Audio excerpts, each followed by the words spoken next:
Hi, this video differentiates the international business with the domestic one. सबसे पहले अगर हम डिफरेंस की बात करें तो वो आता है करेंसी से। डोमेस्टिक बिजनेस के अंदर एक सिंगल करेंसी फ्लो करती है पूरी कंट्री में और टैक्स जो सिस्टम होता है टैक्सेशन का वो सेम रहता है। लेकिन जब हम इंटरनेशनल मार्केट में जाते हैं तो वहाँ पे हम अलग कंट्रीज़ के साथ डील करते हैं, तो ऑब्वियसली हम अलग करेंसी और उनके अलग टैक्सेशन सिस्टम के साथ डील करते हैं। और इस चलते हमारी जो स्टेबिलिटी होती है करेंसी की वो भी नहीं होती, क्योंकि डिफरेंस आ जाता है हमारी स्टेबिलिटी के अंदर। जैसे हमारा एक्सचेंज रेट्स हैं, डॉलर की और इंडिया की जो एक्सचेंज रेट है वो डेली चेंज होती है, फ्लक्चुएट करती रहती है, तो हम कभी भी इसके लिए श्योर नहीं हो सकते। और साथ में जो रियल वैल्यू होती है वो भी डिफरेंट होती रहती है। रियल वैल्यू मतलब कि अगर आपका 100 रुपये का नोट है आपके पास, तो आप 100 रुपये के अंदर कितना सामान खरीद सकते हो वो उसकी रियल वैल्यू होती है। तो इंटरनेशनल बिजनेस में सब कुछ डिफरेंट होता है डिफरेंट कंट्रीज़ के साथ में। डोमेस्टिक के अंदर सिंगल सेम रहता है। अगर हम बात करें मार्केट की, तो डोमेस्टिक बिजनेस के अंदर मार्केट है वो होमोजेनस होता है, मतलब एक ही तरह का मार्केट होता है, लेकिन उसके अंदर बहुत अलग तरह के डिफरेंट सेगमेंट्स होते हैं, डिफरेंट डिफरेंट पार्ट्स होते हैं। लेकिन अगर इंटरनेशनली बात करें तो हमारे पास जो मार्केट है वो डिफरेंट होता है और डाइवर्सिफाइड होता है और वो अलग हिस्सों में बटा हुआ होता है। जो थर्ड डिफरेंस आता है वो आता है पॉलिटिकल फैक्टर्स का, कि डोमेस्टिक बिजनेस के अंदर पॉलिटिकल फैक्टर एक मैनर इंपॉर्टेंस रखते हैं, क्योंकि हम ऑलरेडी इस कंट्री में रहते हैं, हमें वहाँ के रूल्स रेगुलेशंस, उसके लीगैलिटीज सब के बारे में पता होता है। और लेकिन जब हम इंटरनेशनल बिजनेस की बात करते हैं तो वो बहुत इंपॉर्टेंट हो जाते हैं पॉलिटिकल फैक्टर्स को जानना, क्योंकि अगर छोटी सी भी जो रूल्स और रेगुलेशंस है वो बहुत ज़्यादा इफेक्ट कर सकती है हमारे बिजनेस को। The fourth differences of culture.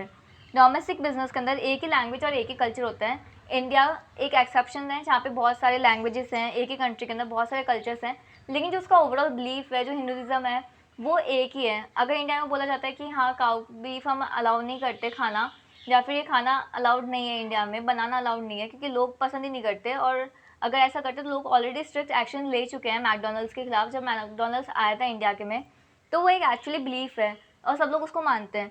लेकिन जब हम इंटरनेशनल बिजनेस की बात करें तो वहाँ पे अलग लैंग्वेजेस है, अलग कल्चर्स हैं, तो हमें उन सब के बारे में स्टडी करना होगा जब हम उसके अंदर जा रहे हैं, क्योंकि अगर थोड़ा सा भी अगर हमने कल्चर के साथ में चीज़ें की ना, तो जो लोग हमको सपोर्ट कर रहे हैं वही हमारे अगेंस्ट हो सकते हैं। द फिफ्थ वन आता है हमारा रिस्क। डोमेस्टिक बिजनेस के अंदर रिस्क लिमिटेड होता है, क्योंकि हम वहाँ पे लोगों को जानते हैं, हमें पता है कि लोग कैसे बिहेव करेंगे हमारे प्रोडक्ट के साथ में, गवर्नमेंट कैसे बिहेव करने वाली है। लेकिन इंटरनेशनल बिजनेस के अंदर बहुत ज़्यादा वैरायटी ऑफ रिस्क है, क्योंकि हमें नहीं पता कि वहाँ के लोग कैसे रिस्पॉन्स करेंगे। गवर्नमेंट के अंदर कभी भी कुछ चेंज आ गया तो हमें अफेक्ट हो सकता है, या फिर अगर वर्ल्ड वाइड कुछ भी नई चीज़ आ रही है, या फिर वर्ल्ड में कहीं भी कुछ हो रहा है, तो वो चीज़ें भी हमारे बिजनेस को अफेक्ट कर सकती है। फिर सिक्स आता है हमारे रूल्स। डोमेस्टिक बिजनेस के अंदर जो हमारे बिजनेस के रूल्स होते हैं वो स्टैंडर्डाइज होते हैं, लेकिन इंटरनेशनल बिजनेस के अंदर जो रूल्स होते हैं और रेगुलेशंस होते हैं वो डाइवर्सिफाइड होती है और अनक्लियर होती है। जैसे कि हमारे जो मैकडोनल्ड्स की अगर हम बात करें या फिर किसी भी फ्रेंचाइजी की बात करें, अगर वो स्टारबक्स ले लो या फिर उसको बर्गर किंग ले लो, अगर जो वहाँ पे ओरिजिनली जहाँ पे वो ऑपरेट कर रहे हैं उनका वहाँ के ऑपरेट करने का रूल्स एंड रेगुलेशंस अलग होंगे, और जो उनकी फ्रेंचाइजी डिफरेंट डिफरेंट कंट्रीज़ के अंदर वहाँ पे ऑपरेट करने का जो तरीका है वो अलग हो जाता है। और कई बार ऐसा होता है कि जो आउटलेट्स एक ही कंट्री के अंदर, जैसे इंडिया के अंदर भी आउटलेट्स है ना, तो वहाँ पे भी आपको फ़र्क दिख जाएगा अगर आप एक रीजन से दूसरे रीजन के आउटलेट पर अगर विजिट करोगे। अब हम बात करते हैं पैट्रनिज्म की। ये एक ऐसा फैक्टर है जो आपके बिजनेस को हेल्प भी कर सकता है और उसके साथ साथ उसके लिए परेशानियाँ भी खड़ी कर सकता है। अगर डोमेस्टिक बिजनेस की बात करें तो उसके लिए आपको हेल्प करता है, क्योंकि गवर्नमेंट की काफ़ी सारे रूल्स रेगुलेशंस और स्कीम्स ऐसी होती हैं जो हेल्प करती है आपके बिज़नेस को, जैसे कि मेक इन इंडिया स्कीम। ये एंटरप्रेन्योर्स को हेल्प करती है लीगैलिटीज़ फुलफिल करने के लिए, जो कि इंडिया में रहते हुए सामान बनाना चाहते हैं। और कई बार ऐसा होता है कि जो कस्टमर्स है ना वो खुद भी ना, जब उनके पास दो अल्टरनेटिव्स होते हैं प्रोडक्ट के, सेम प्रोडक्ट है लेकिन एक प्रोडक्ट खुद ही कंट्री में बना हुआ है और एक दूसरे की कंट्री में, तो वहाँ पे वो खरीदते टाइम पे ये सोचते हैं कि अगर हमने हमारी कंट्री का सामान खरीदा तो जो पैसे वो हमारी कंट्री में ही रहेंगे और इससे हमारी कंट्री का डेवलपमेंट होगा, तो वो बाहर की कंट्री का सामान नहीं खरीदते हैं। तो इससे आपको पैट्रनिज्म हेल्प करता है डोमेस्टिक बिजनेस के अंदर। और साथ में जब हम इंटरनेशनल बिजनेस की बात करते हैं तो कई बार कंट्रीज रूल्स रेगुलेशंस थोड़ी ज़्यादा लगा देती है, जिससे कि उसकी कंट्री के जो एंटरप्रेन्योर्स है, बिजनेसमैन है, वो उनका एक्सप्लॉयटेशन ना हो, उनको अच्छा कॉम्पिटिशन मिल पाए और साथ में जो उसके कस्टमर्स हैं उनको एक अच्छी क्वालिटी का सामान मिल पाए।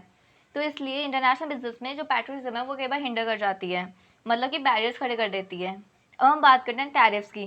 टैरिफ्स क्या होते हैं? ये हमारे टैक्स होते हैं। जब भी हम कोई इंटरनेशनल बिजनेस करते हैं या फिर कोई भी बिजनेस करते हैं तो उसके लिए जो टैक्स देना होता है वो होता है टैरिफ्स। डोमेस्टिक बिजनेस के अंदर कोई प्रॉब्लम नहीं आती एक्सचेंज कंट्रोल्स की या फिर टैरिफ्स की, लेकिन जब हम इंटरनेशनल बिजनेस में बात करते हैं तो हमारे एक्सचेंज कंट्रोल और टैरिफ है वो एक नॉर्मल प्रॉब्लम होती है। नाइन्थ अगर बात करें पेमेंट्स की, तो हमारे डोमेस्टिक बिजनेस के अंदर मिनिमम पेमेंट और क्रेडिट रिस्क होता है, क्योंकि ज़्यादातर हम लोगों को जानते हैं तभी हम उनको क्रेडिट देते हैं और हमें पता होता है कि आज नहीं तो कल हमें ये पैसे वापस दे देंगे। लेकिन जब हम इंटरनेशनल बिजनेस में बात करते हैं तो पेमेंट्स और क्रेडिट रिस्क हाई होती है, क्योंकि आप ज़्यादातर लोगों को जानते नहीं हो, और अगर कई बार गवर्नमेंट के अंदर रेगुलेशन ऐसे आ गए या फिर उनके एग्रीमेंट्स और टर्म्स ऐसे आ गए कि हम दूसरी कंट्री से एग्रीमेंट नहीं कर सकते, अगर वहाँ पे आपने एडवांस भी दे रखा है ना तो भी आपको कैंसिल करना पड़ता है। और कई बार होता है कि अगर आपने कि पेमेंट्स भी ड्यू है ना तो भी आप वापस नहीं ले सकते हैं, तो ये बहुत ज़्यादा बड़ी प्रॉब्लम हो जाती है। The 10th one is marketing environment. Domestic business के अंदर जो मार्केटिंग एनवायरनमेंट होता है वो रिलेटिवली स्टेबल ही रहता है, क्योंकि आपकी जो वहाँ पे एक ही लैंग्वेज चल रहा है, एक ही कल्चर है, वहाँ पे सब लोग स्टेबल है, गवर्नमेंट भी स्टेबल है, rules and regulations power change नहीं हो रहे, तो हमें क्या मार्केटिंग स्ट्रैटेजीज भी चेंज नहीं करनी पड़ती, सालों तक एक ही मार्केटिंग स्ट्रैटेजी तो ये चलती रहती है स्कीम्स। लेकिन इंटरनेशनल बिजनेस के अंदर क्या है, जो मार्केट है वो अनस्टेबल रहता है, हर छोटी छोटी चीज़ उसको अफेक्ट कर लेती है, इसलिए हमें जो मार्केटिंग इन्वायरमेंट है वो भी अनस्टेबल रहता है और मल्टीपल रहता है। फिर हम बात करेंगे फैमिलिटी की।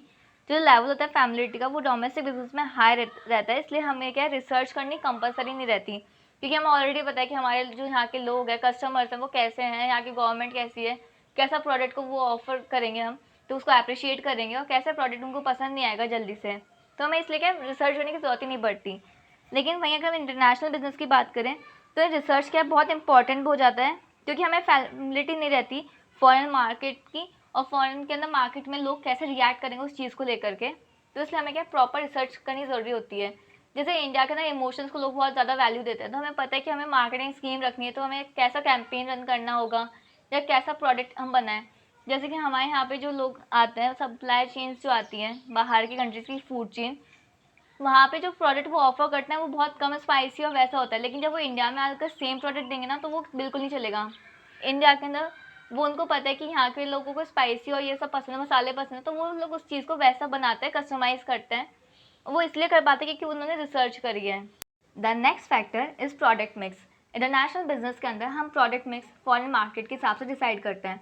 प्रोडक्ट मिक्स क्या होता है कि टोटल रेंज ऑफ प्रोडक्ट जो हमारी कंपनी ऑफर करती है कस्टमर्स को, और डोमेस्टिक बिजनेस के अंदर हम प्रोडक्ट मिक्स सेल्स के ऊपर डिसाइड करी जाती है कि हमारे किस रीजन के अंदर कितनी सेल्स हो रही है और किस चीज़ की सेल्स हो रही है, तो हम उसी चीज़ के अंदर डाइवर्सिफाई करते हैं अपने आप को। फिर हमारा 13th है वो है focus of interest. International business के अंदर हम स्ट्रैटेजी पे एम्फेसाइज करते हैं और डोमेस्टिक बिजनेस के अंदर हम जनरल इन्फॉर्मेशन पे। 14th आता है हमारा अप्रोच। इंटरनेशनल बिजनेस के अंदर जो हमारी स्टडी होती है अप्रोचेस की वो होती है इंटीग्रेटिव, मतलब हम कैसे दो चीज़ों को कंबाइन करें या फिर कैसे दो चीज़ों को कॉम्प्लीमेंट्री बनाएं, मतलब एक साथ में लेके आएँ। और वहीं डोमेस्टिक बिजनेस के अंदर हमारी जो अप्रोच होती है वो होती है डिस्क्रिप्टिव, मतलब अगर हमने एक चीज़ ले ली तो हम उस एक चीज़ पे अच्छे से फोकस करते हैं, उसी को फिर हम एक्सपेंड करते हैं। फिर लास्ट आता है हमारा वो है जॉइंट रिसर्च। जो जॉइंट रिसर्च है वो बहुत ज़्यादा इंक्रीज़ हो रही है इंटरनेशनल बिजनेस के अंदर, क्योंकि ऑब्वियसली अगर आप हर एक कंट्री के बारे में जानना चाहोगे तो उसमें आपका जो पैसे है वो काफ़ी ज़्यादा लग जाएगा। इसलिए क्या करते हैं, काफ़ी सारी कंट्रीज़ के अंदर क्या है, जब हम जाते हैं इंटरनेशनल बिजनेस के लिए तो 2-3 कंपनी साथ में आ जाती हैं और साथ में मिलकर जॉइंट रिसर्च करती है उस चीज़ के बारे में, उस कंट्री के कल्चर्स, लैंग्वेज और इन सब के बारे में।